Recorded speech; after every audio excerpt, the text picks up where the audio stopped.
السلام علیکم، میں ڈاکٹر فرخندہ، ایسوسیٹ پروفیسر شعبہ اردو۔ میں BA پارٹ فرسٹ کے لیے معیار ادب کا ایک مضمون جو کہ سر سید کا لکھا ہوا ہے، اپنی مدد آپ کا خلاصہ پیش کر رہی ہوں۔ اس سے قبل میں نے اس سبق کے کئی اقتباس آپ کے سامنے پیش کیے تھے۔ اب میں اس کا آخری لیکچر پیش کر رہی ہوں، اور یہ اقتباس ہے: اے میرے عزیز ہم وطنوں، اگر یہ رائے صحیح ہے تو اس کا یہ نتیجہ ہے کہ قوم کی سچی ہمدردی اور سچی خیرخواہی کرو۔ یعنی اے میرے عزیز ہم وطنوں یا میرے لوگوں، میری قوم کے لوگوں، کہ اگر میری یہ رائے صحیح ہے، جو کہ ہم نے کل پڑھا تھا کہ انسان جب تک اپنی خود کی مدد نہیں کرتا ہے تب تک وہ دوسروں کی بھی مدد نہیں کر سکتا ہے، نہ کوئی اس کی مدد کر سکتا ہے۔ ہم سرکار کے بھروسے نہیں بیٹھے رہ سکتے۔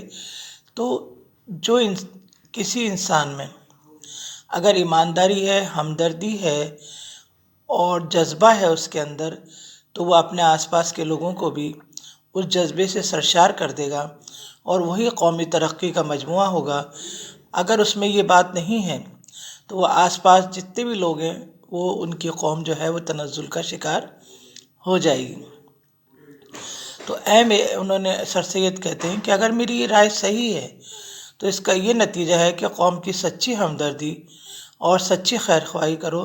یعنی خیرخواہی کرو، یعنی قوم کے بارے میں سوچو، ان کی ہمدردی کرو۔ خیرخواہی یعنی ان کے بارے میں کچھ ایسا کام کرو کہ ہماری قوم ترقی کر سکے۔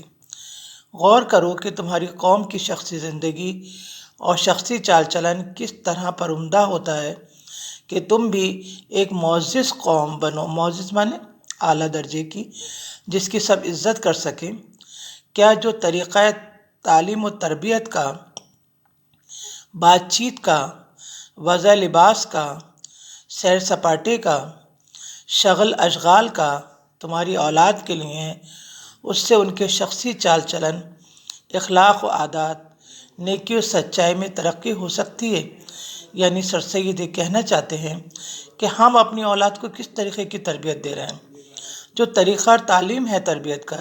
یعنی جب ایک انسان کسی کے سامنے جاتا ہے تو اس کی تربیت کا، اس کے نیچر، اس کے بولنے کے انداز، اس کا لب و لہجہ، اس کا پہناوا، اس کا اسٹائل، اس کے بات کرنے کا انداز، اس کا اٹھنے کا انداز، اس کا چلنے کا انداز، ہر بات سے پتہ چل جاتا ہے کہ یہ انسان جو ہے یہ تعلیم یافتہ انسان ہے، یہ ایک مہذب آدمی ہے اور اس کی سب قدر کرتے ہیں۔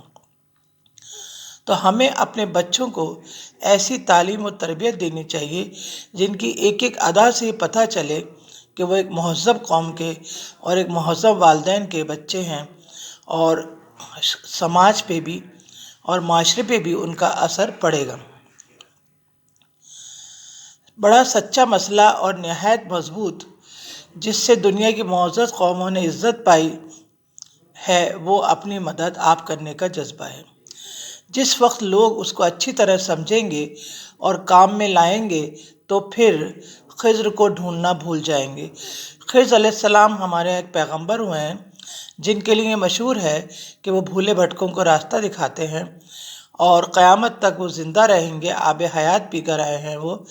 تو لوگ ان کو ڈھونڈنا بھول جائیں گے کہ خضر ہماری مدد کو آئیں گے۔ اوروں پر بھروسہ اور اپنی مدد آپ، یہ دونوں اصول ایک دوسرے کے بالکل مخالف ہیں۔ مخالف مانے اپوزٹ ہیں، کہ ہم دوسروں پر بھروسہ کر کے بیٹھے رہیں کہ وہ آئے گا، وہ ہماری مدد کرے گا، یہ اصول جو ہیں یہ الگ ہیں، اپنی مدد آپ کرنے کے بالکل خلاف ہے۔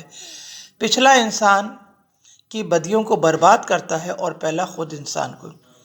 یعنی جو اپنی مدد آپ کرنے کا جذبہ ہے وہ انسان کی بدیوں یعنی برائیوں کو برباد کرتا ہے، اس کو دور کرتا ہے، اور دوسروں پہ بھروسہ کرنا انسان کو برباد کر دیتا ہے۔ قومی انتظام یا عمدہ قوانین کے اجراء کی خواہش، یہ بھی ایک قدیمی غلط خیال ہے کہ قومی انتظام یعنی ہماری قوم ہمارے لیے کچھ کرے، یا قانون ایسے بنائے جائیں جس سے ہماری مدد ہو، جس سے ہماری ترقی ہو۔ یہ خیال غلط ہے۔